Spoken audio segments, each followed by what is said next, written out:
അൽഹംദുലില്ലാഹ് നഹ്മദുല്ലാഹി വനസ്സല്ലി വനസല്ലിമു അലാ റസൂലില്ലാഹ്. സിഹറുമായി ബന്ധപ്പെട്ട്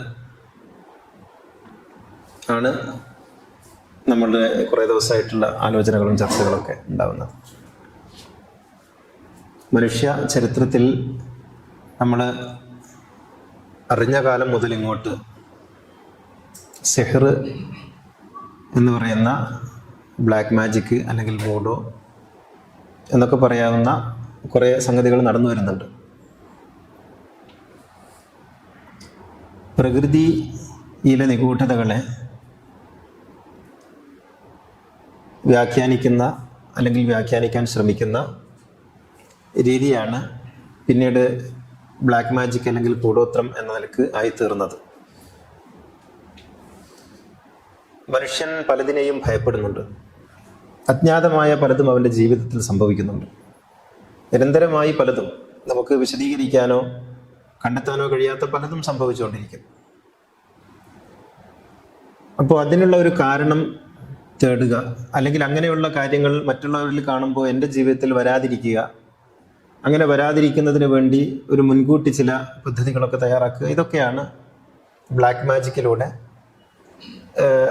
ആളുകൾ വിചാരിക്കുന്നത്. എന്ന് വെച്ചാൽ ദുരന്തങ്ങളൊന്നും എന്നെ ബാധിക്കരുത് എന്നുള്ളതാണ്. അതോടൊപ്പം മനുഷ്യർ മത്സരത്തിൽ ഏർപ്പെട്ടപ്പോൾ കാര്യമായി 3 കാര്യങ്ങളിലാണ് മത്സരം ഉണ്ടാകുന്നത്. ഒന്ന് പണം, മറ്റൊന്ന് അധികാരം, മറ്റൊന്ന് എതിർലിംഗം. ഞാൻ ഇഷ്ടപ്പെട്ട ഒരു പെണ്ണിനെ മറ്റൊരാൾ കൈക്കലാക്കാതെ എനിക്ക് കൈക്കലാക്കാൻ വേണ്ടി കഴിയുക, എനിക്ക് ഇഷ്ടപ്പെട്ട ഒരു ആണിനെ സ്വന്തപ്പെടുത്താൻ സാധിക്കുക. ഇങ്ങനെ ഈ 3 കാര്യങ്ങൾക്ക് വേണ്ടിയാണ് പൊതുവെ മത്സരങ്ങൾ ഉണ്ടാവാറുള്ളത്. സ്വത്ത്, അധികാരം, പിന്നെ ഇണ അല്ലെങ്കിൽ പിന്നെ പ്രണയിനി എന്നൊക്കെ പറയാവുന്ന വിധത്തിലുള്ള 3 കാര്യങ്ങൾ. ഇത് സ്വന്തപ്പെടുത്തുന്നതിന് വേണ്ടി മനുഷ്യസാധ്യമായ കാര്യങ്ങൾ പോരാ, അതിനപ്പുറത്തുള്ള മറ്റേയാളുടെ മനസ്സ് എനിക്ക് അനുകൂലമാക്കിയെടുക്കണം.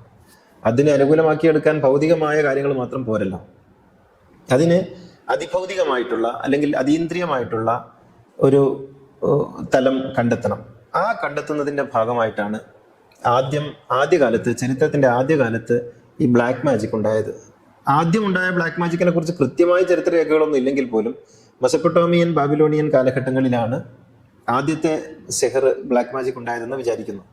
അത് പിന്നെ പ്രണയിനിയെ തന്നിലേക്ക് അടുപ്പിക്കുന്നതിന്, ആകർഷിക്കുന്നതിന്, ഇപ്പൊ നിങ്ങൾക്ക് മാതൃഭൂമിയിലൊക്കെ കാണാം ആകർഷണ യന്ത്രം. അത് പല ആകർഷണങ്ങളുണ്ട്. ആ ആകർഷണത്തിൽ ഒന്ന് പെണ്ണിനെ ആകർഷിക്കുക എന്നുള്ളതാണ്. അങ്ങനെ ആകർഷിക്കുന്നതിന് വേണ്ടി, പെണ്ണിനെ അല്ലെങ്കിൽ ആണിനെ തന്നിലേക്ക് ആകർഷിക്കുന്നതിന് വേണ്ടി ആളുകൾ ചെയ്തതാണ് ആദ്യത്തെ കൂടോത്രം എന്നാണ് കരുതപ്പെടുന്നത്. അതായത് പിന്നെ ഞാനൊരു പെണ്ണിനെ സ്നേഹിക്കുന്നു, പക്ഷെ അവൾക്ക് എന്നോട് വേണ്ടത്ര സ്നേഹമില്ല, അല്ലെങ്കിൽ അവൾ മറ്റൊരാളെ സ്നേഹിക്കുന്നു. അപ്പൊ അയാളിൽ നിന്ന് ഇവളുടെ മനസ്സ് മാറുകയും അവളുടെ മനസ്സ് എന്നിലേക്കായി തീരുകയും ചെയ്യണം. ഇതാണ് ഈ ആദ്യത്തെ കൂടോത്രത്തിന്റെ ഉദ്ദേശം. ഇത് വളരെ വ്യാപകമായിട്ട് ഉപയോഗിച്ചിട്ടുള്ളത് ക്ലിയോപാട്രയുടെ ഒക്കെ കാലഘട്ടത്തിലാണെന്ന് പറയപ്പെടുന്നു. ക്ലിയോപാട്ര ലോകത്തെ മുഴുവനും തന്നിലേക്ക് ആകർഷിച്ച് നിർത്തിയ സുന്ദരിയാണെന്നാണല്ലോ കരുതപ്പെടുന്നത്. ഈ ക്ലിയോപാട്രയാണ് പല യുദ്ധങ്ങളുടെയും കാരണമൊക്കെ ആയിട്ട് പറയപ്പെടുന്നത്. എത്രത്തോളം നമുക്കുണ്ടെന്ന് അറിഞ്ഞിട്ട്. കനകം മൂലം കാമിനി മൂലം കലഹം പലവിധ ഉലകിൽ സുലഭം എന്ന് കുഞ്ചനമ്പ്യാർ പറഞ്ഞത് ആർത്ഥത്തിലാണ്. കനകവും കാമിനിയുമാണ് പലപ്പോഴും പ്രശ്നങ്ങൾക്ക് കാരണമായിട്ടുള്ളത്. ഈ ബ്ലാക്ക് മാജിക് ഉണ്ടാകുന്നതിനും കാരണമായിട്ടുള്ളത് അത് തന്നെയാണ്. അപ്പോൾ അതിപ്പോഴും തുടരുന്നുണ്ട് കേട്ടോ. ഇപ്പോഴും പിന്നെ ഇഷ്ടപ്പെട്ട പെണ്ണ് തന്നിലേക്ക് ആകർഷിക്കുന്നതിന് വേണ്ടിയുള്ള ആകർഷണ യന്ത്രങ്ങളുണ്ട്, ഭൈരവി യന്ത്രങ്ങളുണ്ട്. അത് നിങ്ങൾ അരയിൽ കെട്ടിയാൽ, കഴുത്തിൽ കെട്ടിയാൽ, കയ്യിൽ കെട്ടിയാലൊക്കെ അത് നിശ്ചിത അളവിൽ ആൾ ആകർഷിക്കപ്പെടുമെന്നാണ്. അതിനുവേണ്ടി പല ഉപായങ്ങളും മുടിയിലും നഖത്തിലും അങ്ങനെയുള്ള പലതിലൊക്കെ ചില സൂത്രങ്ങളൊക്കെ ചെയ്തിട്ട് ആകർഷിക്കുന്നതിന് വേണ്ടി ഇന്നും പല വിധത്തിലുള്ള പിന്നെ ആകർഷണ യന്ത്രങ്ങൾ മാർക്കറ്റിൽ വാങ്ങാൻ കിട്ടും, അല്ലെങ്കിൽ അത് ചെയ്യിക്കാൻ പറ്റും. ഇതിന്റെ ഏറ്റവും പ്രാകൃതമായ രൂപം ആണ് ആദ്യത്തെ ബ്ലാക്ക് മാജിക്കായി രൂപപ്പെട്ടത് എന്നാണ് കരുതപ്പെടുന്നത്. പിന്നീട് കുറച്ചും കൂടി മുന്നോട്ട് പോയപ്പോൾ ശത്രു സംഹാരമാണ് രണ്ടാമത്തേത്. അതായത് എൻ്റെ ശത്രുവിനെ നേർക്കുനേരെ ഇല്ലാതാക്കാൻ സാധിക്കാത്തൊരു ചുറ്റുപാട് വരുമ്പോൾ, അല്ലെങ്കിൽ അത് കേസാകും, നാട്ടിൽ പ്രശ്നങ്ങളാകും, അതിൻ്റെ പ്രതികാരവും മറ്റുമായിട്ട് എൻ്റെ ജീവൻ തൊലഞ്ഞു പോകും. അപ്പോൾ അങ്ങനെയുള്ള പ്രശ്നങ്ങളൊന്നും ഇല്ലാതെ കൂടോത്രം ചെയ്ത്, ഇപ്പോൾ കൂടോത്രം ചെയ്ത ഒരാളെ കൊല്ലുന്നത് ഇന്ത്യൻ പീനൽ കോഡിലും തെറ്റൊന്നുമല്ല. ഇപ്പോൾ കൂടോത്രം ചെയ്തിട്ട് ഒരാളെ കൊന്നടഞ്ഞു, അത് നമ്മുടെ BNS അനുസരിച്ച്, ഭാരതീയ ന്യായ സംഹിത അനുസരിച്ച് പിന്നെ ഒരു ക്രിമിനൽ കുറ്റമല്ല. അത് പിന്നെ ഒന്ന് തെളിയിക്കാൻ കഴിയില്ല, 2 തെളിയിച്ചാൽ തന്നെയും അത് കുറ്റമായി വ്യാഖ്യാനിക്കപ്പെടുകയില്ല. അതുകൊണ്ട് കൂടോത്രം ചെയ്ത ഒരാളെ കൊല്ലുക എന്നുള്ളത് എല്ലാ നിയമ നൂലാമാലകളിൽ നിന്നും രക്ഷപ്പെടാനുള്ള ഒരു സൂത്രം കൂടിയാണ്. അതുകൊണ്ട് ശത്രു സംഹാരത്തിനാണ് രണ്ടാമത് കൂടോത്രം അല്ലെങ്കിൽ ബ്ലാക്ക് മാജിക് എന്ന് പറയുന്ന ചരിത്രത്തിൽ തുടങ്ങിയിട്ടുള്ളത്. അങ്ങനെ അത് പല കോലങ്ങളിൽ അത് പ്രയോഗിക്കപ്പെട്ടിട്ടുണ്ട്. മൂന്നാമതാണ് സ്വത്ത് സമ്പാദനം എന്ന് പറയുന്ന ഒരു, തനിക്ക് ധാരാളം പണം ഉണ്ടാകണം, അല്ലെങ്കിൽ പിന്നെ മറ്റുള്ളവരുടെ സ്വത്ത് എന്നിലേക്ക് വരണം എന്നുള്ള നിലക്ക് സ്വത്ത് സമ്പാദനത്തിന് വേണ്ടി ഒക്കെ പിന്നീടാണ് ഈ ബ്ലാക്ക് മാജിക് ഉപയോഗിച്ചത് എന്നുള്ളതാണ്. ഈ ബ്ലാക്ക് മാജിക്കിന് 2 തലങ്ങളുണ്ട്. രൂപപ്പെട്ടു വന്ന ചരിത്രത്തിൽ 2 കാര്യങ്ങൾ പിന്നെ രൂപങ്ങളിൽ കാണാം. ഒന്ന് കൂടോത്രം ചെയ്യലാണ്, മറ്റൊന്ന് കൂടോത്രത്തെ നശിപ്പിക്കലാണ്. അതായത് ഒന്ന് അങ്ങോട്ട് ചെയ്യാം, പിന്നെ ഒരാൾ ചെയ്തിട്ടുണ്ട് എന്നറിഞ്ഞാൽ അതിനെ പിന്നെ നിർവീര്യമാക്കുക. ഇങ്ങനെ ചെയ്യുന്നതും നിർവീര്യമാക്കുന്നതുമായ 2 തരം കൂടോത്രങ്ങളുണ്ട്. ഒന്ന് കൂടോത്രം എന്നും മറ്റൊന്നിനെ ഡീ കൂടോത്രം എന്നും പറയാം. അങ്ങനെ അതിനെ പിന്നെ ഇല്ലാതാക്കുന്ന കൂടോത്രം. അപ്പോൾ ഈ ഇല്ലാതാക്കുന്നത് പൊതുവെ അനുവദനീയമായിട്ടാണ് മതങ്ങളിലൊക്കെ കരുതപ്പെടുന്നത്. കൂടോത്രം ചെയ്യുന്നത് തെറ്റാണ് എന്ന് പൊതുവെ മതങ്ങളൊക്കെ പറയുമ്പോഴും കൂടോത്രത്തെ അതിനെ നിർവീര്യമാക്കുന്നത് ശരിയായിട്ടാണ് കണക്കാക്കപ്പെടുന്നത്. അതുകൊണ്ട് തന്നെ ഇസ്ലാമിക ലോകത്ത് അസ്മാ തൽസമാത്ത് എന്ന് പറയുന്ന ഒരു പിന്നെ കൂടോത്ര നശീകരണ ഒരു ശാഖ തന്നെ വളർന്നു വരികയുണ്ടായി. ഷംസുൽ മാരിഫ് പോലുള്ള, ശംസുദ്ദുഹ പോലുള്ള വലിയ വലിയ കിതാബുകളൊക്കെ അതിനുവേണ്ടി എഴുതപ്പെട്ടതാണ്. അത്തരത്തിൽ എഴുതപ്പെട്ട ഒരു കിതാബിൻ്റെ ഒരു പേജാണ് ഞാൻ നിങ്ങൾക്ക് കാണിച്ചു തരുന്നത്. ഇത് സൂറ യാസീൻ എഴുതിയിട്ട്, യാസീൻ്റെ ഒരു ഇതൊക്കെ കോഡുകളിലാണ് എഴുതുക. യാസീൻ അല്ല, ഓരോ അക്ഷരത്തിന് ഒരു കോഡുണ്ട്. അബ്ജദ് ഹവസ ഫറ്റി കലമൻ എന്നൊക്കെ പറഞ്ഞിട്ട് അലിഫിന് 1, ബാക്കി 2, ജീമിന് 3, ദാലിന് 4 എന്നിങ്ങനെ പറഞ്ഞിട്ട് 1 മുതൽ 1000 വരെ അക്കങ്ങളുണ്ട് ഓരോ അക്ഷരത്തിന്. ആ കോഡുകൾ ഉപയോഗിച്ചുകൊണ്ട് ഇപ്പോൾ യാസീൻ സൂറ എഴുതിയിരിക്കുന്ന ഒരു കളമാണിത്. ഇത് എഴുതിയാൽ മിക്കവാറും എല്ലാ സിഹറും ഇതോടുകൂടി പോകും എന്നാണ് ഒരു കണക്ക്. ഇത് രണ്ടാമത്തെ മറ്റൊന്നാണ്. ഇത് ആയത്തുൽ കുർസിയാണ്. ആയത്തുൽ കുർസി കോഡ് ഭാഷയിലാക്കിയിട്ട് എഴുതിയതാണ്. ഇങ്ങനെ നിരവധി കിതാബുകൾ ഈ മേഖലയിൽ ഇറങ്ങിയിട്ടുണ്ട്.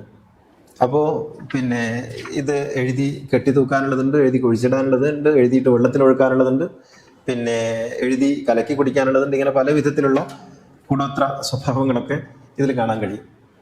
അപ്പോൾ ഇപ്പം ഇസ്ലാം എന്ന് പറയുന്ന 1500 കൊല്ലമായിട്ടുള്ളൂ. പക്ഷെ കൂടോത്രത്തിന്റെ ചരിത്രം ഏതാണ്ട് 5000-ന്റെ 6000-ന്റെ ഇടയിലാണ് അതിന്റെ ചരിത്രം ആരംഭിക്കുന്നത് എന്നാണ് കരുതപ്പെടുന്നത്. എന്ന് വെച്ചാൽ മനുഷ്യൻ അല്പമെങ്കിലും ബോധമുള്ള ഒരവസ്ഥയിൽ എത്തുമ്പോഴേക്കും അവന്റെ കൂടെ ഈ ബോധത്തിന്റെ കൂടെ ഇങ്ങനെയുള്ള ബോധക്കേടുകളും കൂടി കയറി വന്നിട്ടുണ്ട് എന്നർത്ഥം. ഇപ്പോൾ തന്നെ നിങ്ങൾക്ക് കാണാം, ഈ വൂഡോ ഡോൾ എന്ന് പറഞ്ഞിട്ട് ഒരു സാധനമുണ്ട്. ഇതിലൊക്കെ കാണാൻ പറ്റും. ഈ പിന്നെ നമ്മുടെ സിനിമകളിലൊക്കെ, പ്രത്യേകിച്ച് ഹോളിവുഡ് സിനിമകളിലൊക്കെ കാണാൻ കഴിയും ഒരു ഡോള്. ആ ഡോളിലാണ് കൂടോത്രം ചെയ്യുന്നത്. വൂഡു എന്നാണ് അതിൻ്റെ പേര്. അപ്പോൾ എനിക്കൊരാൾ ശത്രു ഉണ്ടെങ്കിൽ ഞാൻ അയാളെ സങ്കല്പിച്ചുകൊണ്ട് ഈ ഡോള് വാങ്ങണം മന്ത്രവാദികളുടെ കയ്യിൽ നിന്ന്. മന്ത്രവാദികളാണ് ഈ ഡോൾ ഉണ്ടാക്കുന്നത്.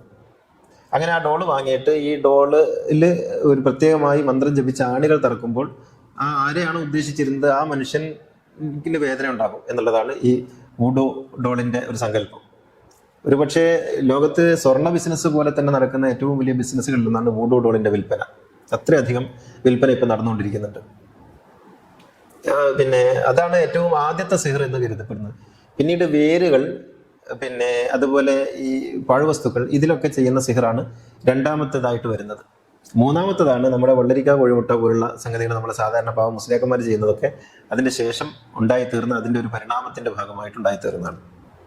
അപ്പോൾ എന്താണ് സിഹർ? അപ്പോൾ സിഹറിൻ്റെ ചരിത്രമാണ് ഞാൻ പറഞ്ഞത്. ഇങ്ങനെ മനുഷ്യ ചരിത്രത്തിൽ ആദ്യം മുതൽ അവസാനം വരെ നമുക്ക് സിഹർ കാണാൻ കഴിയും.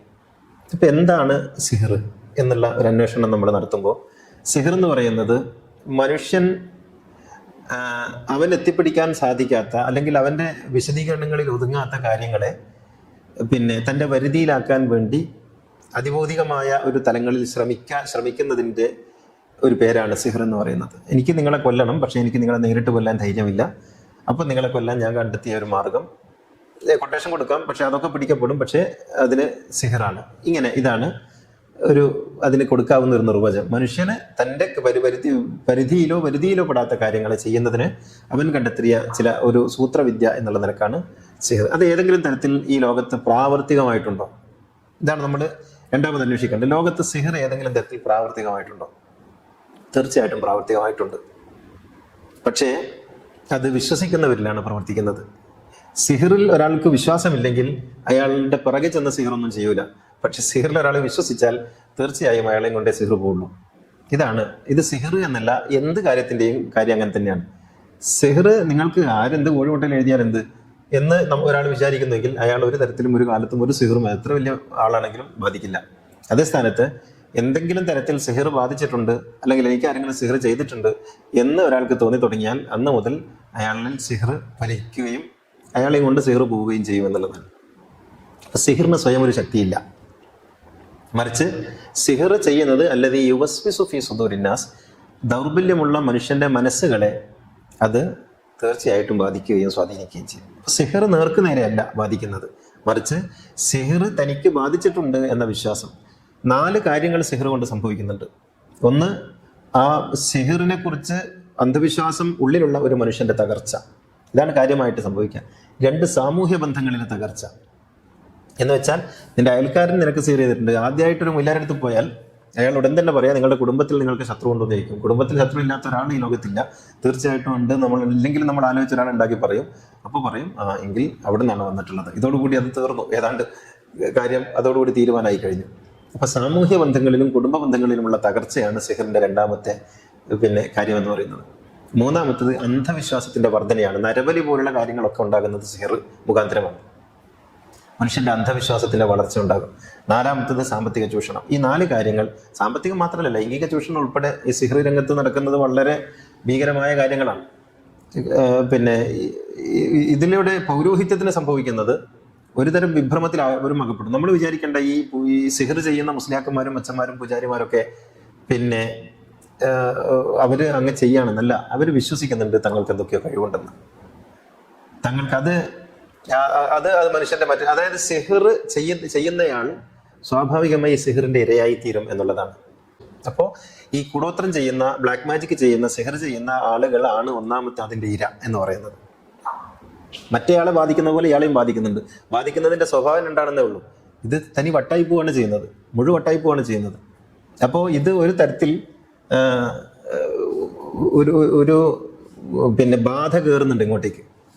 ഈ സിഹിർ എന്ന് പറയുന്നത് ഇയാൾ ചെയ്തു കൊടുക്കുമ്പോൾ കൊടുക്കപ്പെടുന്ന ആൾക്ക് മാത്രമല്ല, ചെയ്തു കൊടുക്കുന്നയാളെയും അത് ബാധിക്കുന്നുണ്ട് എന്നർത്ഥം. അത് വേറൊരു തരത്തിലായി മാറുന്നു. അപ്പോൾ ഈ ഒരുതരം അധികാര മനസ്ഥിതി, ഒരു അധീശ മനസ്ഥിതി ഈ സിഹിർ ചെയ്യുന്ന ആളുകളിൽ ഉണ്ടായിത്തീരുകയും തങ്ങൾക്ക് ആ കഴിവുണ്ട് എന്ന് അവർ സത്യസന്ധമായി വിചാരിക്കുന്ന ഒരു അവസ്ഥയിലേക്ക് അവരുടെ മാനസികമായ ഒരു തലം എത്തിച്ചേരുകയും ചെയ്യുന്നുണ്ട്. അപ്പോൾ ഇത് ഒരു സിഹിറും ലോകത്ത് ആര് എന്തിനൊക്കെ ചെയ്താൽ, ഇപ്പൊ സിഹിർ ചെയ്യുന്ന ഒരുപാട് രൂപങ്ങളുണ്ട്. ഞാൻ നേരത്തെ പറഞ്ഞില്ലേ, ഇപ്പോ തീയിൽ അടുപ്പിൽ കുഴിച്ചിടുന്ന സിഹിറുണ്ട്, പുഴയിൽ ഒഴുക്കുന്ന സിഹിറുണ്ട്, മണ്ണിൽ കുഴിച്ചിടുന്ന സിഹിറുണ്ട്, കെട്ടിത്തൂക്കുന്ന സിഹിറുണ്ട്, തകിടിൽ ചെയ്യുന്നതുണ്ട്, കോഴിമുട്ടയിൽ ചെയ്യുന്നതുണ്ട്, പച്ചക്കറി അതായത് നശിച്ചു പോകുന്ന ചീഞ്ഞു പോകുന്ന സാധനങ്ങൾ ചെയ്യുന്നതുണ്ട്, ചീഞ്ഞു പോകാത്ത തേങ്ങ പോലുള്ളതിൽ ചെയ്യുന്നതുണ്ട്. ഇങ്ങനെ പലതിലും ചെയ്യുന്ന സിഹിറുകളുണ്ട്. ഇതിനൊക്കെ വ്യത്യസ്തങ്ങളായ ഫലങ്ങളാണ് പ്രവചിക്കപ്പെടുന്നത്. ഇപ്പോൾ ഒരു വെള്ളരിക്കയിലാണ് ചെയ്യുന്നതെങ്കിൽ വെള്ളരിക്ക ചീഞ്ഞു പോകുമ്പോഴേക്കും മറ്റേ ആള് ആരെയാണ് ഉദ്ദേശിച്ചത് അയാൾ കാലിയാവുന്നതാണ്.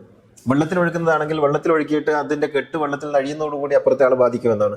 ഇങ്ങനെ പല വിധത്തിലുള്ള വിശ്വാസങ്ങളാണ് അത് സംബന്ധമായിട്ടുള്ളത്. പക്ഷെ ഇതൊക്കെയും ഏത് തരത്തിൽ ചെയ്താലും ഒരു മനുഷ്യനെയും അത് ബാധിക്കുന്നില്ല, ബാധിക്കാൻ പോകുന്നുമില്ല. അതിനങ്ങനെ സ്വമേധയാ ഒരു ശക്തിയുമില്ല. ഈ പ്രപഞ്ചം മുഴുവനും അള്ളാഹുവിന്റെ വ്യവസ്ഥിതിയിലാണ് പ്രവർത്തിച്ചുകൊണ്ടിരിക്കുന്നത്. ആ വ്യവസ്ഥിതിയെ മറികടക്കാൻ ഒരു വെള്ളരിക്കോ കോഴിമുട്ടയ്ക്കോ സാധിച്ചു എന്ന് വെച്ചാൽ അള്ളാഹ് കഴിവില്ലാത്തവനാണെന്നാണ് വരുന്നത്. അതുകൊണ്ട് തന്നെ ഒരു തരത്തിലും അത്തരത്തിലുള്ള ഒരു പ്രതിഫലനങ്ങൾ ഈ സിഹിർ പോലുള്ള സംഗതികൾക്ക് ഈ ലോകത്തുണ്ടാക്കാൻ സാധ്യമേ അല്ല. അങ്ങനെ ഉണ്ടാക്കിയിട്ടുമില്ല. ഇതൊക്കെ ഇപ്പോൾ നിങ്ങൾ നോക്കൂ, ഇപ്പൊ ഞാൻ പറഞ്ഞല്ലോ, ഇത് യാസീൻ എന്ന് പറയുന്ന സൂറത്തിനെ ഒരു കോഡിഫൈ ചെയ്ത സംഗതിയാണ്. ഇത് എന്തിനാണെന്ന് ചോദിച്ചാൽ ധനം ഉണ്ടാക്കുന്നതിന് വേണ്ടി നിങ്ങൾക്ക് ഇത് എഴുതിയിട്ട് നിങ്ങളുടെ പേഴ്സിൽ വെച്ചാൽ അതിലൊരു പ്രത്യേക രൂപത്തിൽ ഇത് എഴുതിയിട്ട് പേഴ്സിൽ വെച്ചാൽ പണം അതിൽ നിന്ന് ഒഴിഞ്ഞു പോകില്ല എന്നാണ് ഇങ്ങനെ വിശ്വസിപ്പിച്ചിട്ട്. അപ്പൊ ഇത് എഴുതി കൊടുക്കുന്ന ഉസ്താദിന്റെ കൈ ഇതിൽ നിന്ന് ഒഴിഞ്ഞു പോകില്ല എന്നല്ലാതെ ഈ മറ്റേയാളുടെ ഇതിലില്ലാതാവുന്നില്ല. ഇത് ആയത്തുൽ കുർസിയാണ്. ഈ ആയത്തുൽ കുർസി എഴുതിയാൽ നിങ്ങളെ പാമ്പ് കടിക്കൂല, നിങ്ങളെ പിശാച് ബാധിക്കൂല എന്നാണ് എഴുതിയിരിക്കുന്നത്. അപ്പോൾ ഇതിന്റെയൊക്കെ ഒരു വിഷയം എന്താണെന്ന് ചോദിച്ചാൽ, 1000 സിഹിർ ചെയ്യുമ്പോൾ 999 സിഹിറും ഫലിക്കാതെ പോകുന്നുണ്ട്. പക്ഷെ ഒരു സിഹിർ ഫലിക്കുന്നുണ്ടാവും. ഈ ഫലിക്കുന്നത് ഇയാളുടെ വിശ്വാസം കൊണ്ടാണ്. ഈ ഒരു സിഹിറാണ് ഹൈലൈറ്റ് ചെയ്യപ്പെടുന്നത്. അതാണ് ആളുകൾ ചർച്ച ചെയ്യുന്നത്. 999 നഷ്ടപ്പെട്ടു പോയി, അല്ലെങ്കിൽ അത് എവിടെയും തട്ടിയില്ല എന്നുള്ളത് ആരെയും ബാധിക്കുന്നില്ല. ഇപ്പോ ഗർഭിണിയായ ഒരു സ്ത്രീ വന്നിട്ട് നമ്മളോട് ചോദിക്കുന്നു, എൻ്റെ വയറ്റിലുള്ള കുഞ്ഞ് ആണാണോ പെണ്ണാണോ? അപ്പൊ നമ്മൾ പറയുന്നു ആണ്. ഈ ആണ് എന്ന് പറയുമ്പോൾ 50% ആണാവാനുള്ള സാധ്യത ഉണ്ടല്ലോ.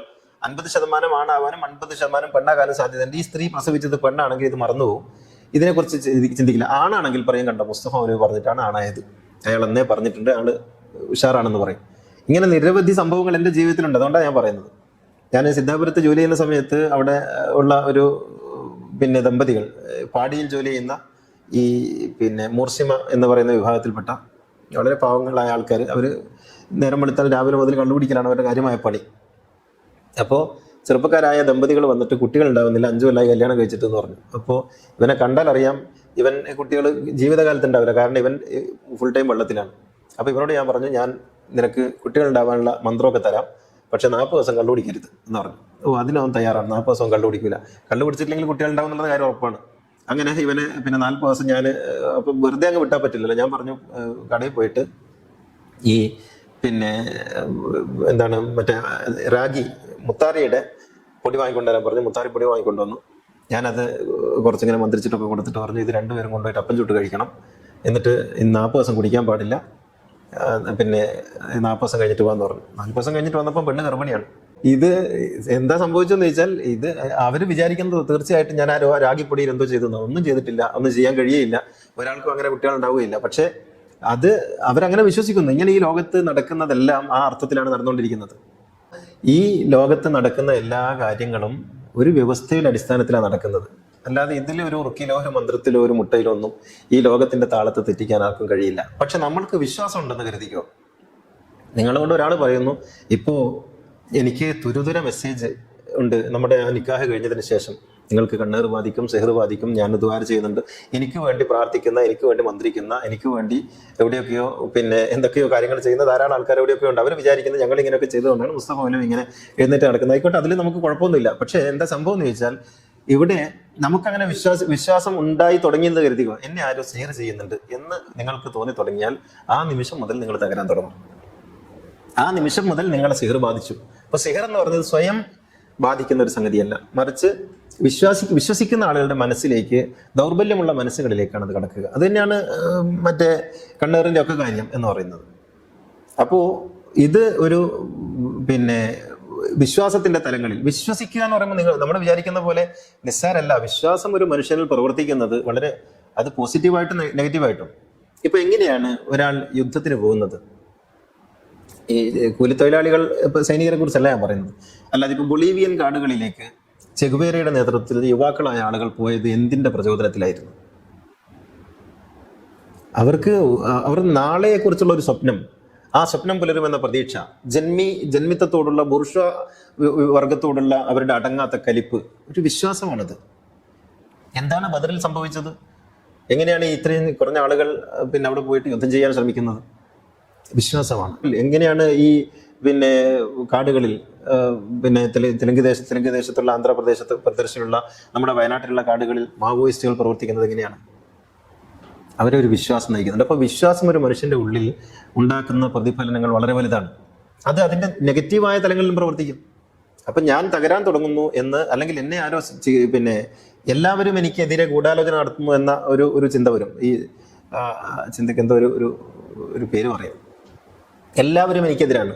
ഒരു വീട്ടിൽ ചെന്നാൽ അമ്മായിയമ്മ എനിക്കെതിരാണ്, ഒരു നാത്തുമാരെതിരാണ്, ആൾക്കാരെതിരാണ്, ഭർത്താവെതിരാണ്, ഭർത്താവിന്റെ സഹോദരങ്ങളെതിരാണ് എന്നൊരു പെണ്ണ് ചിന്തിച്ചു തുടങ്ങിയാൽ അവൾക്കില്ലാത്ത പ്രശ്നങ്ങൾ ഉണ്ടാവില്ല. ഈ പ്രശ്നങ്ങളൊക്കെ ഉണ്ടാകുന്നത് കാലുവേദന, മുട്ടുവേദന, നെഞ്ചുവേദന, വയറുവേദന, ശരീരം വലിയല്, കണ്ണിന് രക്തമില്ലാതായി പോവുക, ഇങ്ങനെയാണ്.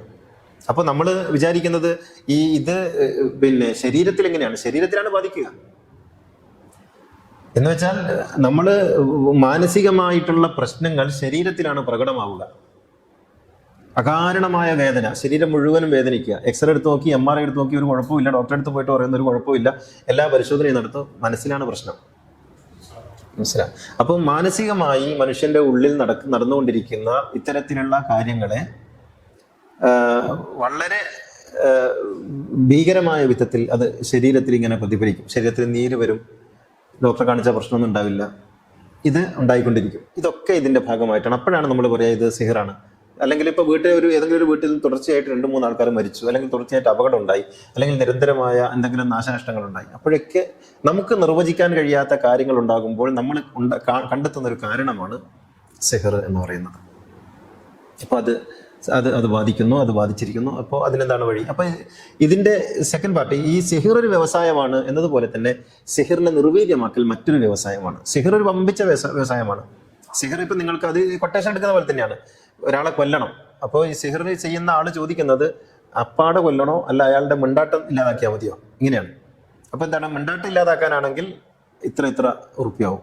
ഇനി അല്ല ആളെ തന്നെ അങ്ങ് കൊന്നുകളയണമെന്നാണെങ്കിൽ അതിന് ഇന്ന സാധനങ്ങളൊക്കെ വാങ്ങണം, ഇത്ര ഉറുപ്പ്യാവും. അല്ല അയാളുടെ കാല് തളർത്തി കളഞ്ഞാൽ മതിയോ, ഇതാണ് അടുത്ത ചോദ്യം. കാല് തളർത്തി കഴിഞ്ഞാൽ അത് അങ്ങനെ എന്നാലും മതി. അപ്പോ പിന്നെ ഇത് രണ്ടാളും സിഹിർ ചെയ്യുന്ന ഇതുണ്ട് കേട്ടോ. അതായത് ഇയാൾ വന്നിട്ട് സിഹിർ ചെയ്തിട്ട് അങ്ങ് പോകും, അപ്പോഴത്തേക്ക് മറ്റേ ഇതേ ഉസ്താദിന്റെ അടുത്ത് വന്നിട്ട് അയാളും ചെയ്തിട്ട് പോകും. അങ്ങനെ രണ്ടാളും സിഹിർ ചെയ്തിട്ടുണ്ടാവും. ഏതെങ്കിലും ഒരു ഘട്ടത്തിൽ ഇവർ തമ്മിൽ കണ്ടുമുട്ടുകയൊക്കെ ചെയ്യും. അങ്ങനെയുള്ള സംഭവങ്ങളും നിരവധി ഉണ്ടായിട്ടുണ്ട്. അപ്പോൾ ഇങ്ങനെ സിഹിർ എന്ന് പറയുന്നത് ഒരു ഒമ്പിച്ചൊരു വ്യവസായമാണ്. ഇസ്ലാം മതത്തിൽ വളരെ കുറവാണ് കേട്ടോ. ഇസ്ലാം മതത്തിൽ സിഹിർ അത്രമേൽ ഇവര് പിന്നെ ഈ ഹറാമ് സബുൽ മൂബിക്കാത്ത് എന്ന് പണ്ടേ പറഞ്ഞ് പഠിപ്പിച്ചതുകൊണ്ട് ഒരു പരിധി വരെ അതില്ല. പക്ഷേ ഏറ്റവും കൂടുതൽ നടക്കുന്നത് ജപ്പാനിലാണ്. നിങ്ങൾ വിശ്വസിക്കാന്നറിയില്ല, ജപ്പാനിലാണ് സിഹിറിന്റെ കേന്ദ്രം. അവര് ഭീകരമായി സിഹിർ ചെയ്യുന്നവരാണ്. അത് കഴിഞ്ഞാൽ പിന്നെ സിഹിർ ചൈനയിലാണ്. ചൈന സിഹിറിന്റെ മറ്റൊരു കേന്ദ്രമാണ്. പിന്നെയാണ് മലേഷ്യ, ഇന്തോനേഷ്യ പോലുള്ള നാടുകളിൽ. ആഫ്രിക്കയും ഇതിന്റെ കേന്ദ്രം. ആഫ്രിക്കയിലാണ് ഈ വൂഡോ ഡോളിൽ ചെയ്യുന്ന ഏറ്റവും വലിയ സിഹിറൊക്കെ ആഫ്രിക്കൻ നാടുകളിലാണുള്ളത്. അറേബ്യയിൽ താരതമ്യേന ഇത് കുറവാണ്, എങ്കിലും അറേബ്യയിലുണ്ട്. പ്രത്യേകിച്ച് സിറിയ, യമൻ പോലുള്ള ഭാഗങ്ങളിലും ഇപ്പൊ സൗദി അറേബ്യയിലൊക്കെ ആയിട്ട് സിഹിർ ചെയ്യുന്നതുണ്ട്. ഇതിന്റെ രണ്ടാമത്തെ പാർട്ടാണ് സിഹിറിനെ നിർവീര്യമാക്കുന്ന ബിസിനസ് എന്ന് പറയുന്നത്. അതായത് മുട്ടറക്കുക എന്നൊക്കെ പറയും. അത് ഖുർആൻ ഓതിയിട്ട് ഇന്ന ആയത്തുകൾ ഓതിയിട്ട് ഇന്ന സുഹൃത്തുക്കളിൽ ആയത്തിൽ കുറിച്ച് ഓതിയിട്ടുണ്ട്. സൂറ യാസീൻ ഓതിയിട്ടുണ്ട്. യാസീനിലെ ചില ആയത്തുകൾ മാത്രം ഓതിയിട്ടുള്ളതുണ്ട്. പിന്നെ റബ്ബിൽ ഫലം റബ്ബിനാസ് ഓതിയിട്ടുള്ളത്. ഇങ്ങനെ പല സുഹൃത്തുക്കളും ഇതിന് മാത്രമായിട്ടുള്ള ചില അധ്യായങ്ങളൊക്കെ ഉണ്ട്. അതൊക്കെ ഓതിയിട്ട് ഇത്ര പ്രാവശ്യം ഓതുക, അല്ലെങ്കിൽ വെള്ളത്തിൽ ഊതി കുടിക്കുക, അല്ലെങ്കിൽ അത് പിന്നെ പ്രത്യേകിച്ച് ഈ ശരീരത്തിൽ 7 അവയവങ്ങളുണ്ട്. 2 കാൽമുട്ടുകൾ, പിന്നെ സുജൂദിന്റെ 2 കാലിന്റെ പിന്നെ പള്ള, അതുപോലെ 2 കൈകൾ, പിന്നെ നെറ്റി. ഇവിടെയൊക്കെ ഈ കുരുത്തോല കിട്ടും. കുരുത്തോല എന്ന് പറഞ്ഞാൽ ഇവിടെ നമ്മുടെ കുരുത്തോല കെട്ടിയിട്ട് യാസീനിൽ 7 മുബീനുണ്ട്. ഓരോ മുബീൻ എത്തുമ്പോഴും ഈ ഓരോന്ന് കട്ട് ചെയ്യും. അങ്ങനെ 7ാമത്തെ കട്ട് ചെയ്താൽ നിങ്ങൾ സിഹിർ ഇതായി. അപ്പൊ സിഹിർ പോകുന്നിടത്തൊക്കെ ചില അടയാളങ്ങളൊക്കെ കാണിക്കാൻ പറ്റും. അതായത് സിഹിർ കഴിയുന്നതോടുകൂടി ഇയാൾ ബോധം കെട്ട് വീഴുക, അല്ലെങ്കിൽ സിഹിർ കഴിയുന്നതോടുകൂടി പെട്ടെന്ന് ഒരു ശബ്ദം ഉണ്ടാവുക, സിഹിർ കഴിയുന്നതോടുകൂടി അങ്ങനെ എന്തെങ്കിലും ഒരു അടയാളങ്ങളൊക്കെ ഉണ്ടാക്കാനും ഈ മന്ത്രവാദികൾക്ക് സാധിക്കും. ഇതൊക്കെ ചെയ്തിട്ട് വിശ്വസിപ്പിക്കുക എന്നുള്ളതാണ് പിന്നെ ഈ മന്ത്രവാദികളുടെ ഒരു പിന്നെ സൂത്രം. അപ്പോൾ സിഹിർ എന്ന് പറയുന്നത് ഇത്രയാണ് നമ്മൾ മനസ്സിലാക്കേണ്ടത്. സിഹിർ എന്ന് പറയുന്നത് നേർക്ക് നേരെ ആരെയും ആക്രമിക്കുകയോ നേർക്ക് നേരെ ഒരാളെയും ബാധിക്കുകയോ ചെയ്യുന്നില്ല. അങ്ങനെ ചെയ്തിരുന്നുവെങ്കിൽ നമുക്ക് ചോദിക്കാനുള്ളത്, ഇപ്പോൾ സിഹിർ ചെയ്യാൻ വേണ്ടി വേണ്ടത് എന്താണ്? ഒന്ന് സ്വന്തം പേര്, ഒന്ന് അതായത് ആരെയാണോ സിഹിർ ചെയ്യേണ്ടത് അയാളുടെ പേര് വേണം, അയാളുടെ ഉമ്മാന്റെ പേര് വേണം, പിന്നെ ചെയ്ത് കൊടുക്കുന്ന ആളുമായിട്ടുള്ള ചില സംഗതികളും വേണം. പിന്നെ ഒരു ദിവസത്തിന് ഒരു മലക്കുണ്ട്, ഒരു ജിന്നുണ്ട്. ഇതൊക്കെ വെച്ചിട്ട് ആണ് ഇതൊക്കെ ചെയ്യുന്നത്. അങ്ങനെയാണെങ്കിൽ ഇപ്പോൾ നെതന്യാഹുവിന്റെ പേരും അറിയാം, നെതന്യാഹുവിന്റെ അമ്മന്റെ പേരും അറിയാം എങ്കിൽ സിഹിർ ചെയ്തിട്ട് ഈ നെതന്യാഹുവിനെ ഇവരങ്ങ് തട്ടിക്കളയട്ടെ. വളരെ എളുപ്പത്തിൽ സാധിക്കുന്നില്ല. ഒരു പ്രശ്നമില്ലല്ലോ, ഒരു യുദ്ധവും വേണ്ട. എത്ര ഈ പ്രാർത്ഥനകളൊക്കെ ഈ മനുഷ്യന്മാർ അവിടെ നിന്നൊക്കെ പ്രാർത്ഥിക്കുന്നു. അപ്പൊ അതിന് മറുപടി പറയുന്നത് നെതന്യാഹു സിഹിർ ഏൽക്കാത്ത വിധം അതിനൊക്കെ ചെയ്തു വെച്ചിട്ടുണ്ടാവുന്നതാണ്. പിന്നെ അതുപോലെ ഈ ട്രംപിനെ, അല്ലെങ്കിൽ മോഡിയെ, അല്ലെങ്കിൽ പിണറായിയെ, കോൺഗ്രസ്സുകാരെല്ലാവരും കൂടിയിട്ട് പിണറായിയെ സിഹിർ ചെയ്തിട്ട് ഇതൊക്കെ ഇങ്ങനെ ഇത് ഈ ഉഡായിപ്പ് പറയുക എന്നല്ലാതെ അങ്ങനെയാണെങ്കിൽ ഇതൊക്കെയല്ലേ ചെയ്യേണ്ടത്? ഒരു തരത്തിലില്ല.